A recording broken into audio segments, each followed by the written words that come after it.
भाजपचा मूक मोर्चा की भीतीचा आवाज?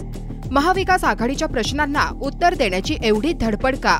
महाविकास आघाडीने निवडणूक आयोगाविरोधात सत्तेत मोर्चा काढला, पण या मोर्चाला उत्तर देण्यासाठी भाजपने लगेचच मूक मोर्चा काढला आणि इथूनच प्रश्न उभा राहतो, मूक कोण आणि दोषी कोण?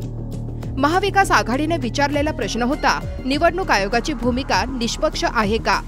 हा प्रश्न आयोगाला होता, पण उत्तर द्यायला भाजप धावले.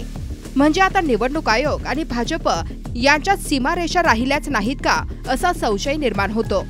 जर भाजपला खरंच वाटत असेल की महाविकास आघाडीच्या आंदोलनाने काही फरक पडणार नाही, तर मग एवढी धडपड का?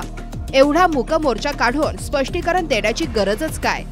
ज्यांना फरक पडत नाही ते एवढे अस्वस्थ का झाले आहेत? महाविकास आघाडीचा मोर्चा निवडणूक प्रक्रियेतील पारदर्शकतेसाठी होता, पण भाजपचा मूक मोर्चा मात्र त्यांच्या मनातील भीतीचा आवाज असल्याचं चित्र स्पष्ट दिसतं.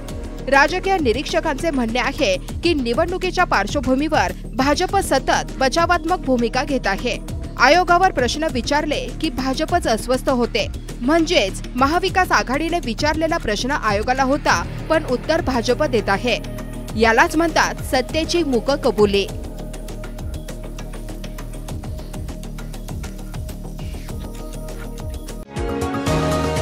तुम्ही पाहत आहात विस्टा न्यूज मराठी.